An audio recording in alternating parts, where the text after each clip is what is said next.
আমার বন্ধুগণ, আল্লাহ রাব্বুল আলামিন নবীজি সাল্লাল্লাহু আলাইহি সাল্লামকে রহমত করে পাঠিয়েছেন, বরকতময় করে পাঠিয়েছেন।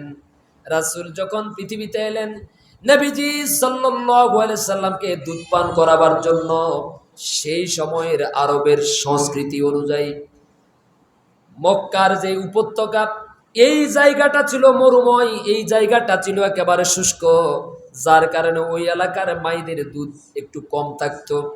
আরবের প্রথা অনুযায়ী এই এলাকার ছোট্ট ছোট্ট দুধের বাচ্চাগুলোকে তাইফের বাসিন্দারা নিয়ে যেত, সেই এলাকার মহিলাদের কাছে দুধ পান করার জন্য ভাড়া দিয়ে দিত।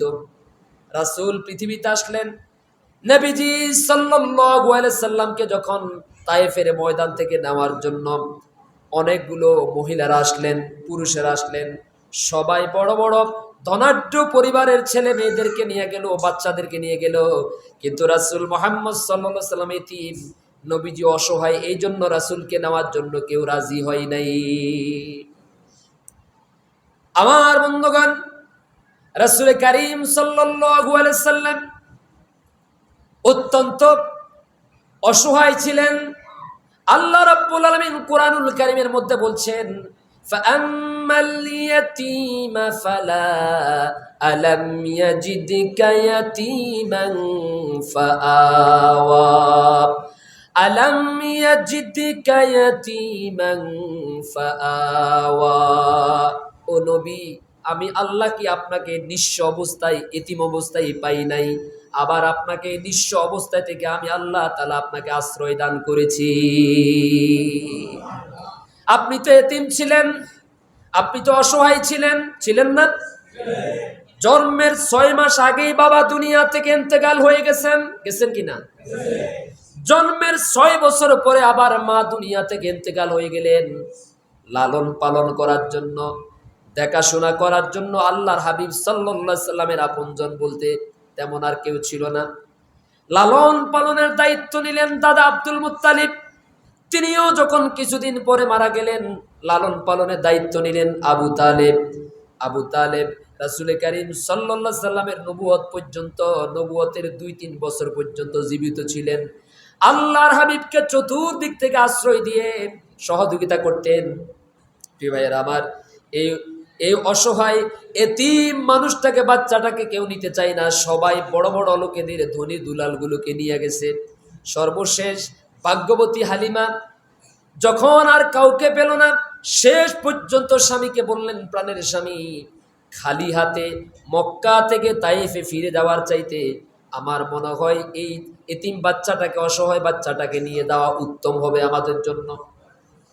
আব্দুল মুত্তালিব ঘরের সামনে দাঁড়িয়ে বলছেন, এই ঘরের মধ্যে একটা এতিম বাচ্চা আছে, টাকা দুধ পান করাবার বিনিময়ে টাকা পয়সা বেশি দিতে পারবো না, তার কারণ হলো তার বাবা নাই, টাকা পয়সা বেশি দেওয়া যাবে না, যদি কারো দয়া হয়, মায়া হয়, নিয়ে যেতে পারো। ভাগ্যবতী হালিমা যখনই মা আমেনার ঘরের মধ্যে প্রবেশ করলেন, হযরতে হালিমাতুস সাদিয়া রাদিয়াল্লাহু তাআলা আনহা বলেন, আমি যখন আল্লাহর নবীজি সাল্লাল্লাহু আলাইহি সাল্লামের শিশু মুহাম্মদ সাল্লাল্লাহু আলাইহি সাল্লামের দিকে তাকালাম, আমার মনে হলো মুহাম্মদ সাল্লাল্লাহু আলাইহি সাল্লামের চেহারা মোবারকের আলোতে মা আমেনার পুরা ঘর আলোকিত হয়ে আছে। মনটা একটু আবেগপ্রবণ হয়ে গেল। আর কাল বিলম্ব না করে, দেরি না করে শিশু মুহাম্মদ সাল্লাল্লাহু আলাইহি সাল্লামকে যখন আমি কোলে নিয়ে আমার বুকের সাথে লাগিয়ে নিলাম, আমি অনুভব করলাম আমি একটু অসুস্থ ছিলাম, শারীরিকভাবে দুর্বল ছিলাম, কিন্তু শিশু মুহাম্মদ সাল্লাল্লাহু আলাইহি সাল্লামকে কোলে নেওয়ার সঙ্গে সঙ্গে আমার অনুভব হলো, আমি বুঝতে পারলাম যে আল্লাহ তাআলা আমার শরীর থেকে সব অসুখ বিসুখকে ভালো করে দিয়েছে। আমার শরীর থেকে সমস্ত দুর্বলতা কেটে গেছে। বুকের মধ্যে নেওয়ার সাথে সাথে আমার অনুভব হয়েছে, মনে হচ্ছে যেন তামাম দুনিয়ার সব বরকত আর রহমত আল্লাহ আমি হালিমার বুকের মধ্যে দিয়ে দিয়েছে।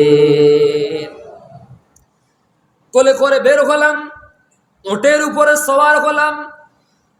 যখন উটের উপরে উঠলাম, যেই উট নিয়ে কাফেলার সাথে আমরা তায়েফ থেকে রওনা করলাম, আমাদের উট ছিল একেবারে দুর্বল, একেবারে দুর্বল। যেই কাফেলার সাথে আস্তে আস্তে আমরা সবার পিছনে পড়ে গেছি, আবার যাওয়ার সময় আমরা সবার পিছনে পড়ে গেছি। উটের মধ্যে সওয়ার হওয়ার সঙ্গে সঙ্গে নবীজি শিশু মুহাম্মদ সাল্লাল্লাহু আলাইহি সাল্লামের মুজিজার বরকতে ওর সাথে সাথে নাদুস নুদুস হয়ে গেল, সুস্বাস্থ্যবান হয়ে গেল। সুবহানাল্লাহ। ওর যখন হাঁটতে লাগলো, এত জোরে জোরে দৌড়াতে লাগলো, যখন আমাদের আগে যাওয়া কাফেলার লোকদেরকে যখন অতিক্রম করে যাচ্ছিলাম, তখন কাফেলার লোকেরা আমাদেরকে জিজ্ঞেস করলো, ও হালিমা, এটা কি সেই গত রাত্রের উট না, যে উটে সওয়ার হয়ে তোমরা আমাদের সাথে মক্কায় এসেছিলে? মা হালিমা জবাব দিলেন, গত রাত্রে যে উটের উপরে সওয়ার হয়ে আমরা এসেছিলাম, এটাই আমাদের সেই উট। তবে কেমন করে তোমরা আমাদেরকে ডিঙ্গিয়ে আগে যাচ্ছ? মা হালিমা জবাব দিলেন, এটা তোমাদেরকে এখন বুঝার কোনো ক্ষমতা নাই, এটা এখন তোমাদেরকে বলার ক্ষমতা নাই। তবে শুধু এতটুকুন বলি, মনে হচ্ছে যেন তামাম দুনিয়ার সব বরকত এখন এই উটের পিঠে আরোহণ করছে। রাহমাতুল্লিল আলামিন তাকে নিয়ে চললেন। হযরত হালিমাতুস সাদিয়া রাদিয়াল্লাহু তাআলা আনহা বললেন, যখন আমরা বাড়িতে গেলাম, বাড়িতে গিয়ে দেখলাম, খেজুর গাছের দিকে তাকালাম, যেই খেজুর গাছগুলো ছিল একেবারে আধা মরা, সেগুলোর দিকে লক্ষ্য করলাম। আমরা বাড়িতে পৌঁছানোর আগে দেখলাম সেই গাছগুলো সবুজ শ্যামলে পরিপূর্ণ। গোয়ালে ঢুকলাম, সমস্ত উট আর বকরির মধ্যে দুধের ওলানে ভরা, ওলানের মধ্যে দুধে ভরা। সুবহানাল্লাহ। যেখানে হাত দিই সেখানে বরকত, যেখানে হাত দিই সেখানে বরকত, যেখানে হাত দিই সেখানে রহমত। আল্লাহ রাব্বুল আলামিন বললেন, ওয়ামা আরসালনাকা ইল্লা রাহমাতাল লিল আলামিন। ও নবী, আমি আল্লাহ রাব্বুল আলামিন আপনাকে সমগ্র জগৎ সমূহের জন্য রহমত করে পাঠিয়েছি। আমরা কিসের নবী বলেন? রহমতের নবীর উম্মত। কিসের নবীর উম্মত? কিন্তু আমরা তো এমন এমন কাজ করি, আমরা এখন গজবে পরিণত হয়ে গেছি। ঠিক কিনা বলেন? আপনাদের এলাকায় মারামারি হয় না? আমি ঘন্টার পর ঘন্টা কথা বলবো, কিন্তু যদি সমাজের কোনো পরিবর্তন না হয়, তাহলে আমার বলাটাও বৃথা, আপনাদের শোনাটাও বৃথা। ঠিক কিনা বলেন? আমরা হচ্ছি রহমতের নবীর উম্মত। কিসের নবীর উম্মত? আমাদের নবী কারো মুখের খাবার কেড়ে নেওয়ার জন্য পৃথিবীতে এসেছেন, নাকি মানুষের মুখে খাবার তুলে দেওয়ার জন্য এসেছেন? আল্লাহর নবীজি বাজারের দিকে রওনা করতেন। সিরাত ইবনে হিশামের বর্ণনায় নবীজি যখন আল বিদায়া ওয়ান নিহায়ার বর্ণনায় নবীজি যখন বাজারের দিকে রওনা করতেন, নিজে জানেন নিজের চুলার মধ্যে দিনের পর দিন আগুন জ্বলে না, অর্থাৎ রান্না বান্না হয় না। অথচ বাজারের দিকে যখন রওনা করতেন, তখন জিজ্ঞেস করতেন, ও আমার গ্রামের লোকেরা, ও আমার প্রতিবেশীরা, তোমাদের কারো কিছু লাগবে নাকি? মানুষের মুখের খাবার কেড়ে নেওয়া তো দূরের কথা, তিনি এসেছেন মানুষের খাবারের অধিকার আদায় করার জন্য, অধিকার প্রতিষ্ঠা করার জন্য। আজ আমরা নবীর পরিচয় দিই ঠিকই, কিন্তু আমরা মানুষের মুখে খাবার তুলে দেওয়া তো দূরের কথা, বরং মানুষের মুখের খাবারকে আমরা অন্যায়ভাবে কেড়ে নেই। আমরা রহমতের নবীর উম্মত। এখন উম্মত হয়েছি রহমতের নবীর, এখন আমরা নিজেরা হয়ে গেছি গজব। আছে না নাই? মারামারি, কাটাকাটি, কথায় কথায় ধরাধরি, আছে না এরকম?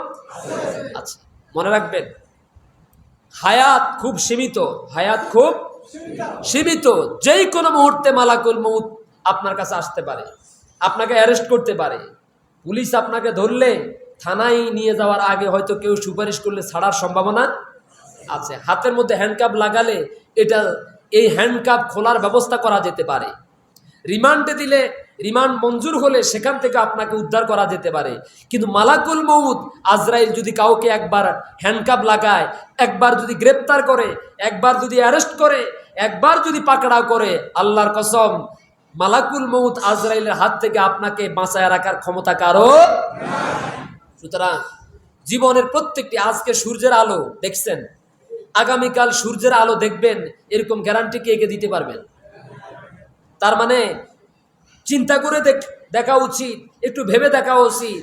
প্রত্যেকটা দিনকে এমনভাবে জীবন থেকে অতিবাহিত করা দরকার, প্রত্যেকটা রাত্রিকে জীবন থেকে এমনভাবে অতিক্রম করা দরকার যে এটাই হতে পারে আমার জীবনের সর্বশেষ সূর্যের দেখা, ঠিক কিনা বলেন? আগামীকাল হয়তো আমি সূর্যের আলো নাও দেখতে, এই রাত চলে যাচ্ছে, আজকে চাঁদের আলো দেখলাম, হতে পারে এই রাতের আলোটাই আমার জীবনের শেষ আলো, হতে পারে না? প্রত্যেকটা মানুষ যদি এই অনুভূতি অন্তরে লালন করে সমাজে বসবাস করতাম, আল্লাহর বান্দা সবাই যদি ভাই ভাই হয়ে যেতাম, রাসূলের উম্মত যদি সবাই একই পরিচয় ভাই ভাই হয়ে যেতাম, তাহলে কোথাও কোনো অশান্তি, কোথাও কোনো বিশৃঙ্খলা, মারামারি থাকতো না। আমি যে আরেকজনেরটা দখল করতেছি, যেটা দখল করতেছি, মারা দেওয়ার পর ওইটা সহকারে আমারে কবরে রাখা হবে, কেমন?